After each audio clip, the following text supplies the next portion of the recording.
Bonsoir, le début d'une nouvelle semaine d'information locale sur TV 78. Bienvenue dans cette édition du journal du lundi 31 mai. Voici les titres. Depuis aujourd'hui, la vaccination contre le Covid-19 est ouverte à tous les plus de 18 ans sans critères de santé. Nouvelle étape dans cette campagne qui a débuté fin 2020. Nous serons depuis le Vélodrome national de Saint-Quentin en Yvelines où les personnes ont afflué aujourd'hui pour recevoir une première injection. Chaque année, 800 millions de tonnes de déchets sont produites en France. Face à ce constat, la filière du réemploi fait de plus en plus d'adeptes avec des initiatives locales. Le Ripper Café de Manille-les-Hameaux a ouvert ses portes ce week-end. Invité de ce journal également, Éric Gatineau, directeur d'Envitrap. La structure rénove et revend les équipements électriques et électroniques. Et puis c'est parti pour le premier Naturel Aventure, ce rallye 100% électrique et 100% féminin a effectué hier un départ fictif depuis Versailles. C'était en présence du parrain de l'événement, l'humoriste Franck Dubosc. Une labellisation Goemio pour le restaurant de l'EHPAD du Chêné Rocancourt, c'est également au programme de ce journal. Restez avec nous.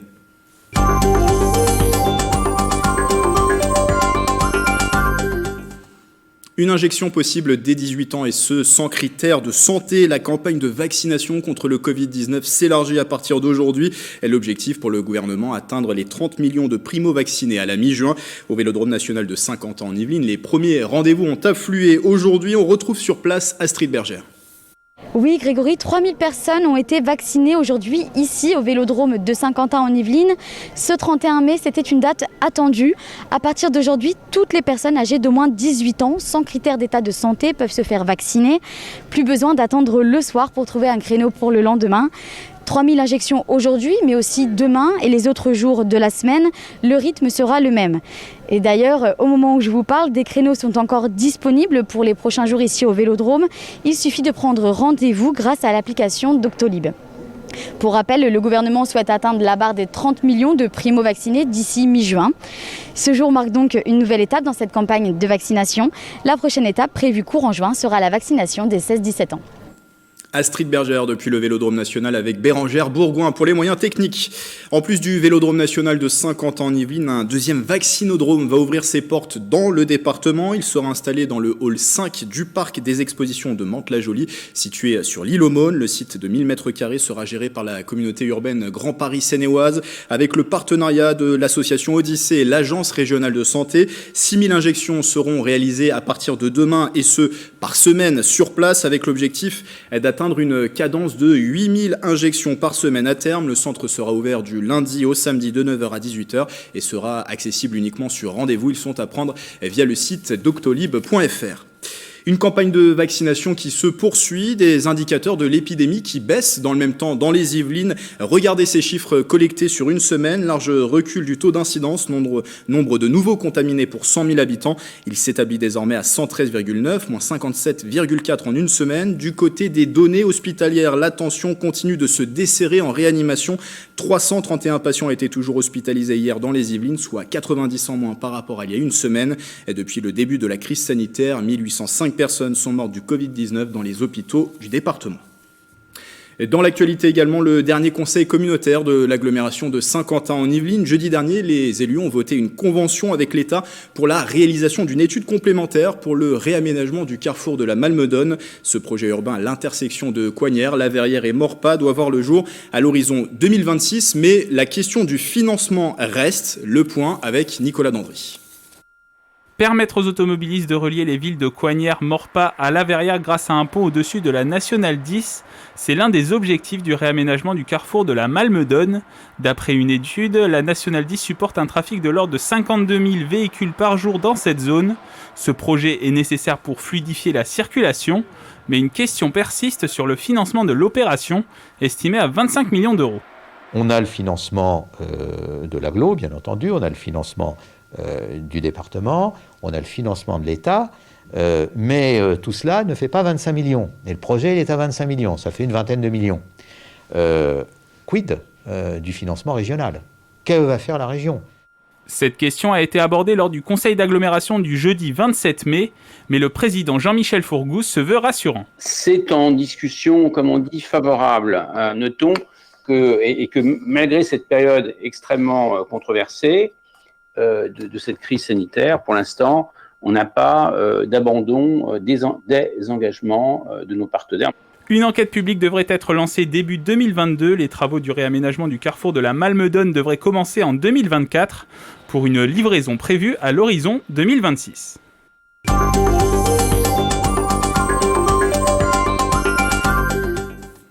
Fini de jeter ces objets du quotidien dès qu'ils sont en panne, que ce soit pour le petit électroménager, des ordinateurs ou encore des vélos. Il est possible de les réparer grâce aux bénévoles du nouveau Repair Café à Magny-les-Hameaux.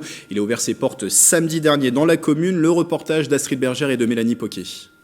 Apprendre à réparer ses objets plutôt que de les jeter, c'est tout l'objectif du nouveau Repair Café de Magny-les-Hameaux. Les réparations ont lieu dans un local mis à disposition par la mairie. C'était une forte demande des habitants depuis quelques temps et en fait on a eu la chance que 2 associations aient la même envie au même moment, donc Vivre à Magny et Magny en transition. Donc voilà, les planètes se sont alignées, on en a profité. Et ces échanges de savoir-faire sont totalement gratuits. Les initiatives de Repair Café, il y en a 3. Il y a d'abord la lutte contre le gaspillage et la participation à ce qu'on appelle aujourd'hui l'indice de réparabilité, donc de conforter cette démarche-là. Il y a un deuxième objectif qui est de transmettre les compétences et les savoir-faire. Et il y en a un troisième, alors qui est peut-être encore plus important, qui est la création, le maintien, le développement de relations sociales. Le concept plaît. Ce samedi 29 mai, les bénévoles ont aidé les habitants des environs à réparer des machines à coudre, des jouets ou encore du matériel informatique. J'ai apporté mon imprimante parce qu'elle ne fonctionne plus qu'à moitié. À chaque fois que j'imprime, ça sort des feuilles blanches. J'essaie de réparer et j'y arrive pas.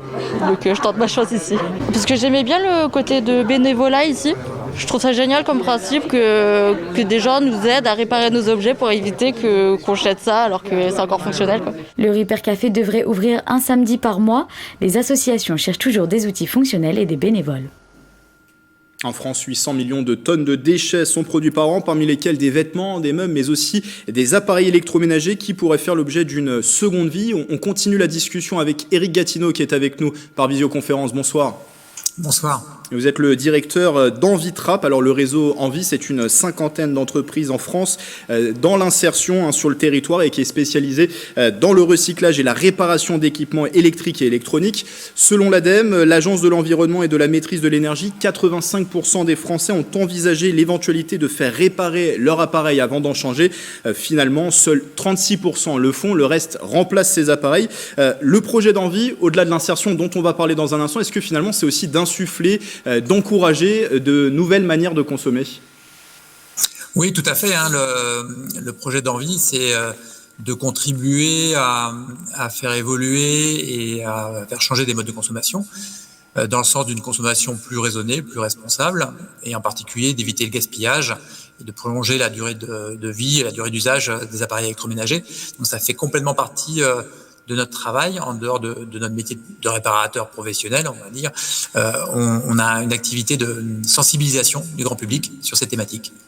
Alors je précise d'ailleurs que depuis le 1er janvier, un indice de réparabilité a fait son apparition. Cette note va de 1 à 10 et permet de savoir en un coup d'œil ainsi un lave-linge, une télé, un ordinateur portable ou même un smartphone sont facilement réparables. Alors Envitrap, c'est une association, on va parler de votre activité, mais un volet important, c'est l'insertion professionnelle. Une partie de vos salariés est dans un parcours de retour vers l'emploi, c'est ça?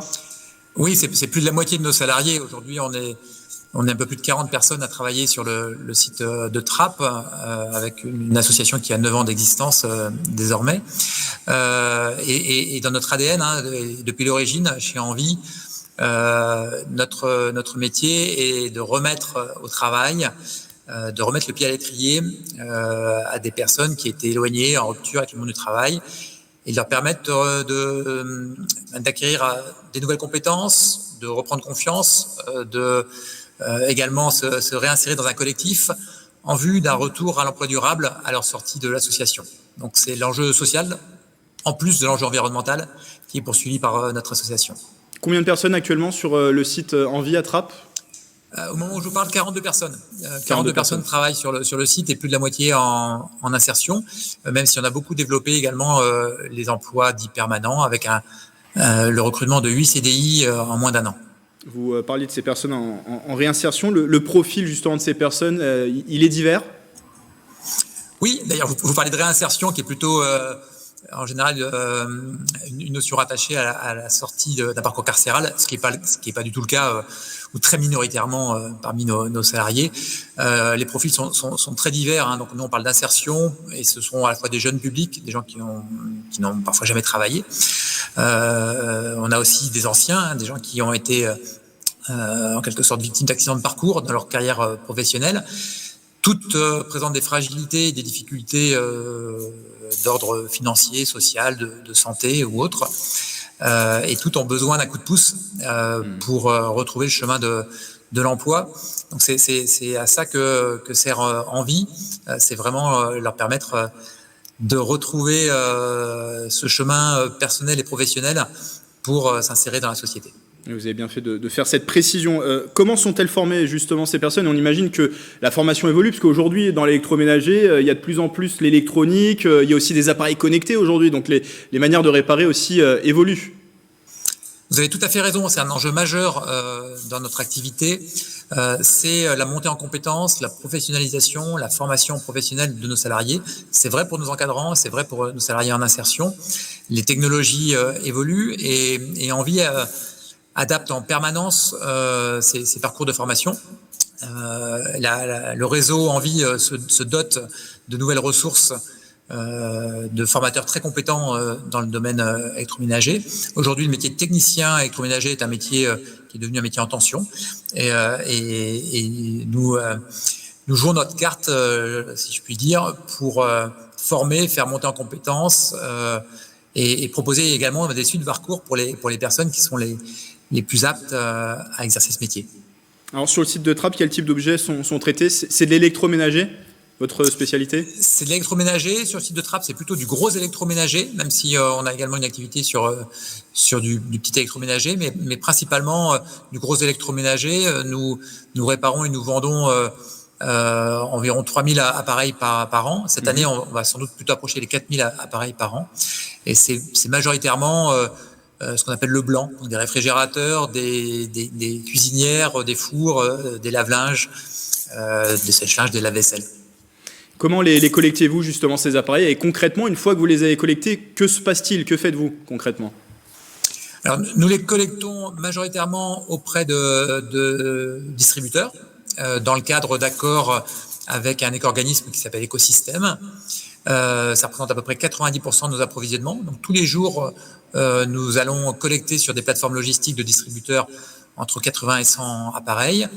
Mais nous collectons aussi auprès des particuliers lorsque nous allons livrer nos propres machines. Nous récupérons les anciens matériels.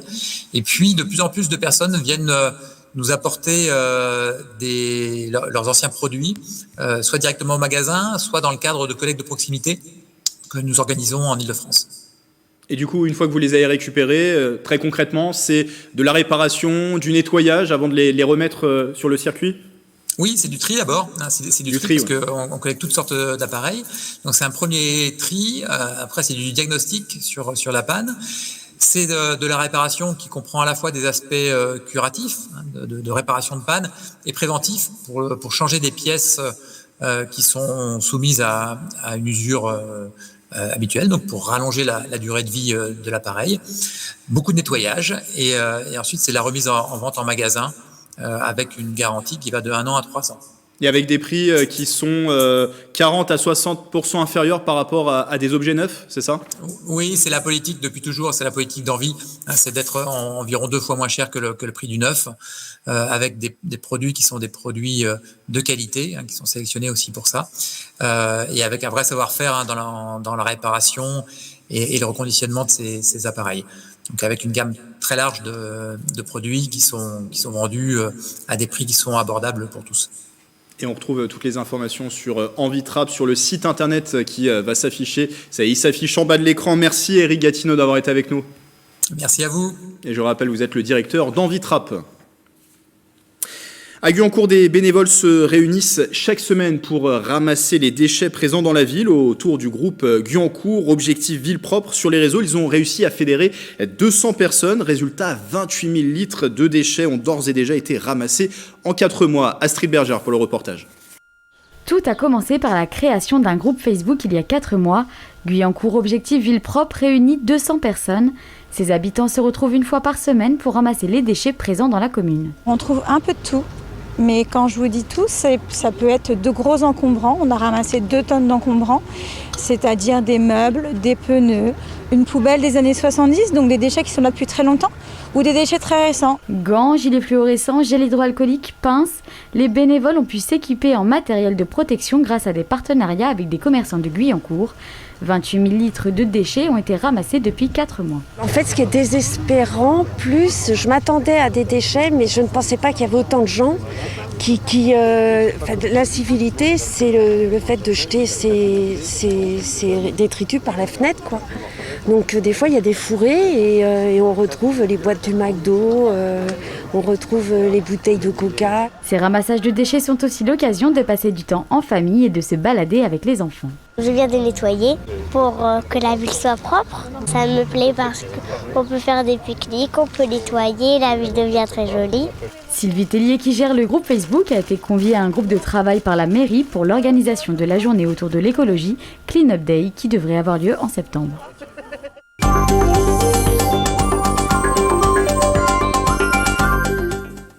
Je vous en parlais en sortie de titre tout à l'heure. Depuis décembre, la cuisine d'un EHPAD du Chénéro-Cancourt est labellisée Goemio, du nom du fameux guide gastronomique. Les repas sont à base de produits frais, si possible locaux, et tout est cuisiné sur place par le chef, Célia Gatsongo.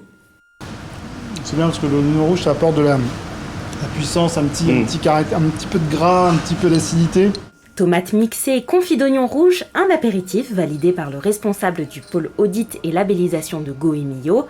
Depuis décembre, le chef cuisinier de l'établissement Corian Villa Saint-Antoine au Chénéro-Cancourt a reçu le label du célèbre guide gastronomique. Il propose aux résidents des plats faits sur place avec des produits frais.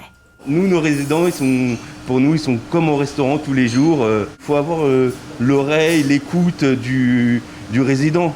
Pour nous, c'est des clients. Pour obtenir la labellisation, une visite d'un inspecteur de Goemio a lieu dans l'établissement. Durant toute une journée, il goûte chaque plat, texture normale et mixée. La cuisine pour une grosse partie de la note, le service, l'accueil, la bienveillance. Voilà, ce sont des critères, et tous ces critères mélangés, audités, notés, produisent un bilan final qui permet à l'établissement d'être labellisé ou non. Aujourd'hui, au menu du jour, pâté en entrée, daube de bœuf à la provençale et crème pâtissière. Les résidents, au courant de cette labellisation, ont des avis différents.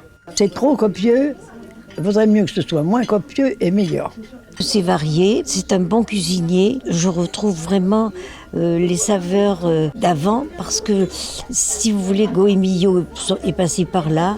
Et moi, toute ma jeunesse, j'étais abonnée à Goemio. L'obtention de ce label valorise le travail de l'équipe en cuisine. C'est une fierté pour la directrice de l'établissement. Goemio, c'est surtout l'aventure d'une équipe, le souhait d'évoluer, le souhait de grandir dans du haut de gamme et de proposer à nos résidents une prestation de haute qualité. Goemio a labellisé depuis 2016 plus de 80 EHPAD Corian, dont un second établissement dans les Yvelines, la maison de retraite Les Saules à Guyancourt. Le sport, pour refermer ce journal avec le coup d'envoi de la première édition de Naturelle Aventure, un rallye 100% féminin en voiture électrique. Ce dimanche, les binômes ont pris le bus devant l'hôtel de ville de Versailles pour rejoindre le point de départ situé en Haute-Savoie. Justine Brasier était sur place. Naturelle Aventure, le premier challenge électro-féminin au monde est yvelinois. Un rallye d'une semaine alliant véhicules électriques, trekking ou encore orientation. Dimanche, les équipes ont quitté Versailles pour s'élancer officiellement dans la course ce lundi 31 mai. Le départ a été donné à Annemasse en Haute-Savoie, un événement 100% féminin. Le projet est vraiment en faveur de l'environnement, en faveur de la mobilité électrique et vraiment on a souhaité dire qu'avec une voiture électrique on est capable de faire un rallye et parce qu'on est des femmes on est également capable de s'orienter. Objectif, conduire de façon économe. Franck Dubosc, parrain de cette première édition, soutient la cause depuis le départ fictif à Versailles. L'artiste s'est allié à ce projet en faveur de l'environnement. Allié à presque chaque événement un petit peu quelque chose d'écologique, c'est montrer à tout le monde que c'est important et puis qu'on peut le faire surtout, qu'on peut le faire et que c'est assez facile de le faire, d'allier l'écologie à n'importe quel événement. Voilà, donc je trouve que c'est une belle cause. Je trouve que l'écologie, surtout en ce moment, c'est une belle cause parce qu'elle doit nous réunir tous. Elle n'est pas clivante. 12 équipes ont décidé de relever le défi. Chaque binôme a eu un week-end de formation pour apprendre à s'orienter. Un challenge déconnecté sans GPS ni téléphone, mais avec carte et boussole. Ce sera une expérience enrichissante d'orientation, puisque que ce soit en voiture ou à pied lors des treks, on n'a que carte et boussole. Et puis l'intérêt de ce projet, c'est que tout l'argent qu'on a pu lever pour ce projet sera reversé à des associations en faveur de l'environnement. Objectif pour les équipes, parcourir 1000 km en une semaine. Retour prévu le vendredi 4 juin à Évian-les-Bains. Et dans un instant, retrouvez toute l'actualité sportive yvelinoise dans l'émission Le 7-8 Sport présentée par Mickaël Elmiedoro. Voilà, c'est la fin de ce journal. Merci de votre fidélité. Très belle soirée avec TV78.